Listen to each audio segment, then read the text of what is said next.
अस्सलामुअलैकुम। वेलकम है आप सबका हमारे इस यूट्यूब चैनल जहांगीर सेज में। तो आज का जो ये वीडियो है ये बहुत ही ज़्यादा इंपॉर्टेंट रहने वाला है उन स्टूडेंट्स के लिए जिन्होंने इस साल स्कॉस्ट के लिए अप्लाई किया। तो आज हम इसी वीडियो में डिस्कस करेंगे कि आपका कट ऑफ कहाँ तक जा सकता है, किस कोर्स में ज़्यादा कट ऑफ जाता है, कैटेगरी वाइज कट ऑफ क्या रहता है, टोटल सीट्स कितनी है और सेफ स्कोर क्या रहेगा आपको। तो सबसे पहले हम थोड़ा यहाँ पर देखेंगे कि आपका जो है ऑनलाइन फॉर्म कब से लग रहे हैं और क्या आपका लास्ट डेट रहेगा। उससे पहले अगर आप चैनल पर नए हो, चैनल को सब्सक्राइब करना और साथ में टेलीग्राम ग्रुप भी ज्वाइन करना। लिंक जो है आपको नीचे डिस्क्रिप्शन बॉक्स में मिलेगी। तो सबसे पहले जो इसके एप्लीकेशन फॉर्म है वो इस टाइम पे लग रहे हैं। 7 अप्रैल से वो स्टार्ट हुए थे। वो लास्ट डेट जो आपका रहेगा वो 30 अप्रैल रहेगा अप टू 12 PM। तो डेट एक्सटेंड भी हो सकता है, पिछले साल भी हुआ था 2-3 दिन के लिए, तो इस साल पता नहीं होगा। जैसे नोटिफिकेशन आएगी मैं उस टाइम पर आपके साथ डिस्कस करूँगा। और करेक्शन विंडो जो है वो ओपन होगा आपका, पिछले साल भी हुआ था। जब आपका रजिस्ट्रेशन कंप्लीट होगा उसके बाद 2-3 दिन के लिए जो है वो करेक्शन विंडो ओपन होता है। तो थोड़ा सा हम यहाँ पर देखेंगे कि कोर्सेज कौन कौन कोर्स इसमें है। इस साल इसमें 3 कोर्सेज ऐड किए गए हैं, biochemistry, microbiology, biotechnology, BSc economics and data science, जिसमें 8 स्टूडेंट भी एलिजिबल है। तो इसमें मैंने एक डिटेल्ड वीडियो बनाया है कि इस कोर्स का कितना ड्यूरेशन रहता है, कितना फ़ी होता है, हॉस्टल फ़ी कितना रहता है पर सेमेस्टर आपका, और एकेडमिक फ़ी क्या रहता है। अगर आपने वो वीडियो नहीं देखा है तो मैं आपको डिस्क्रिप्शन में दूंगा लिंक उसकी, वो वीडियो भी आप देखना। तो आज का जो वीडियो है आप कट ऑफ की एनालिसिस करेंगे। तो चलिए वीडियो को स्टार्ट करते हैं। तो मैं यहाँ पर आपको एक कन्फ्यूजन है वो यहाँ पर क्लियर करना चाहूँ कि जो कास्ट का कट ऑफ एनालिसिस है ये उसका एनालिसिस करना बहुत ही मुश्किल है। क्यों? इसके रीज़न्स है। पहला रीज़न ये है कि इसका मेरिट लिस्ट नहीं आता है। जैसे आपने देखा होगा कि जैसे आपका JK बोपी का रिज़ल्ट आता है उसके बाद मेरिट लिस्ट आता है, या नीट का भी देखा होगा उसका भी मेरिट लिस्ट आता है। उस पर क्या होता है कि हम 2-3 साल के मेरिट लिस्ट देखते हैं और उसी के बेसिस पे हम फिर आपको बताते हैं कि कितना कट ऑफ हुआ था। लेकिन इसमें कोई मेरिट लिस्ट आता ही नहीं है। इसमें मेरिट लिस्ट आता ही नहीं है। इसमें क्या होता है कि जब आपका रिज़ल्ट आउट होता है उस टाइम पे आपको अपना लॉगिन आईडी आपको लॉगिन करनी होती है, उसी पे आपका रिज़ल्ट होता है। मेरिट लिस्ट इसका आता ही नहीं है। तो इसकी वजह से इसका जो है वो कट ऑफ एनालिसिस करना ये मुश्किल है। तो दूसरा रीज़न ये है कि इसका सिलेक्शन लिस्ट भी नहीं आता है। मानो कि आपकी सिलेक्शन हुई, फिर आपको कॉलेज मिला तो फिर सिलेक्शन लिस्ट आता है। जैसे JK बोपी का आता है या नीट का आता है, उसका सिलेक्शन लिस्ट भी नहीं आता है।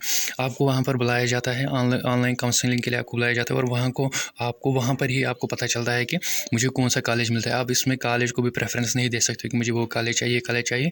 आपको कॉलेज वहाँ फिर काउंसलिंग के टाइम, जब आपको काउंसलिंग पे जाना होता है, उसी टाइम आपको वहीं से कॉलेज दिया जाता है कि आपकी सिलेक्शन जो है इस कॉलेज में होती है। तो इन 2 रीज़न्स की वजह से ना मेरिट लिस्ट आता है ना सिलेक्शन लिस्ट आता है। इन 2 रीज़न्स की वजह से इसका जो कट ऑफ एनालिसिस है वो मुश्किल क्या इम्पॉसिबल है। हम इसके कट ऑफ का एनालिसिस करेक्ट एनालिसिस हम नहीं कर सकते हैं। तो इस वीडियो में आपको मैं थोड़ा सा हिंट देता हूँ कि कहाँ तक कट ऑफ जा सकता है, यानी कि कितना आपको स्कोर करना चाहिए। थोड़ा सा मैं हिंट देता हूँ, ये राइट नहीं है, ये सही नहीं है, थोड़ा सा मैं आपको बताता हूँ, इससे आपको थोड़ा पता चलेगा। उससे पहले जो आपका एग्ज़ाम है वो स्कॉस्ट का एग्ज़ाम वो 18 मई को है। तो अगर आपको उसके लिए कहीं पर प्रेपरेशन करनी है, यानी कि टेस्ट सीरीज ज्वाइन करनी है, तो आप मेरे टेलीग्राम ग्रुप को ज्वाइन करना। वहाँ पर हमने free of cost Telegram group पे free of cost test series launch किया, तो वहाँ से आप ज्वाइन करना और वहाँ से प्रिपेयर करना। जो ज़्यादातर स्टूडेंट प्रेफर करते हैं कोर्स वो है BVSC और एनिमल हस्बेंड्री। तो सिंपली उसका जो कट ऑफ है वो हाई जाता होगा।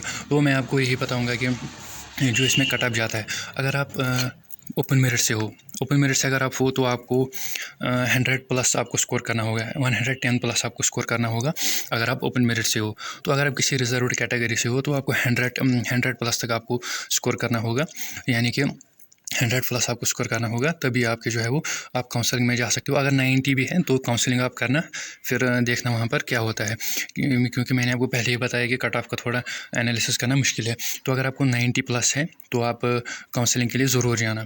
दूसरा जो इसमें प्रेफर स्टूडेंट करते हैं वो है एग्रीकल्चर।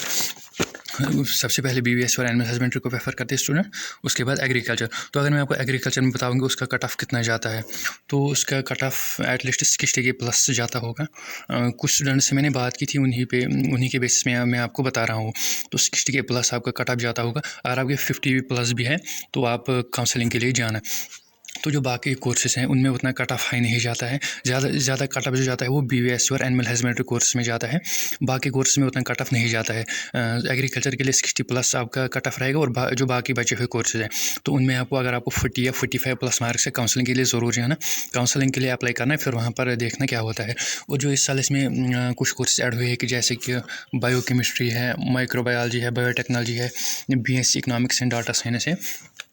तो इसको बताना कि इसका कट ऑफ क्या होगा, इसका हम कुछ नहीं बता सकते। जो बाकी थे उनको मैंने थोड़े स्टूडेंट से मैंने बात किया था, उन्होंने बताया था कि हाँ यहाँ तक जा सकता है, हमारे इतने पॉइंट्स थे, लेकिन इनका बताना मुझे लगता है कि मुश्किल है। फिर भी मैं आपको बताता हूँ कि अगर आपको 40+ मार्क्स आते हैं तो आप ज़रूर काउंसलिंग के लिए जाना। तो ये एक थोड़ा सा मैंने आपको हिंट दिया कि कट ऑफ कहाँ तक जा सकता है आपको, और कैसे आपको काउंसलिंग में जाना है, किस स्कोर तक आपको काउंसलिंग में जाना है। तो अब मैं थोड़ा सा आपको यहाँ पर सीट मैट्रिक्स का बताता हूँ कि टोटल सीट्स इसमें कितनी है। तो अगर हम सीट्स की बात करेंगे तो टोटल जो इसमें सीट्स है वो 845 है। कुछ कोर्स को इस साल इसमें ऐड किया गया है, पिछले साल तक 700 के आसपास कुछ थे इसमें सीट्स, लेकिन इस साल इसमें 845 है। तो सीट्स इंक्रीज़ हुई है, लेकिन वो उन कोर्सेज में नहीं हुए हैं जो पहले से कोर्स थे। इसमें कोर्सेज ऐड किया है, उन्हीं के सीट्स जो है वो इंक्रीज़ हुए हैं। तो अब हम ये देखेंगे कि टोटल कितनी सीट्स है। टोटल मैंने बताया 845 है।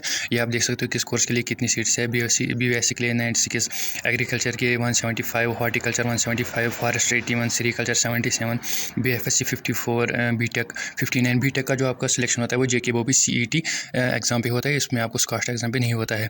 ये बीटेक फॉर टेक्नोलॉजी के लिए 32, 20 फॉर बायोकेमिस्ट्री बायोटेक्नोलॉजी माइक्रोबायोलॉजी, इनका 24 सीट्स टोटल इसके हैं। तो अब हम देखेंगे कि सीट्स कितनी रहेगी आपको। ओपन मेरिट के लिए जो है वो 50% सीट्स है, लेकिन यहाँ पर आपको मैं बताऊँ इसमें जो है वो 10% जो कट होगा, जो इस साल ST में ऐड किया गया है, वो भी ओपन मेरिट से होगा। और जो यहाँ पर ये हॉरिजॉन्टल कैटेगरीज आपको दिख रही है, इनका भी इसी में काट होता है, ओपन मेरिट में काट होता है। तो आप ये मान के चलिए अराउंड 35% सीट्स आपके लिए बचेगी ओपन मेरिट के लिए। ST के लिए 8% सीट्स हैं, SC के लिए 8% सीट्स है, ST के लिए 20%, और RBI के लिए 10%, ALC के लिए 4%, OBC के लिए आपका 8% सीट्स रहेगी, और EWS के 10%, SF 50, और बाकी यहाँ पर आप देख सकते हो। तो ये मैंने आपको थोड़ा सा हिंट दिया है कि कितना आपको कट ऑफ जा सकता है, क्या स्टेप स्कोर रहता है आपका। तो आप घबराने की कोई ज़रूरत नहीं है। 40+ अगर आपके मार्क्स आते हैं तो आप ज़रूर काउंसलिंग के लिए जाना, फिर वहाँ पर देखते हैं क्या होता है। मिलते हैं किसी अगली वीडियो में, तब तक के लिए अल्लाह हाफिज़।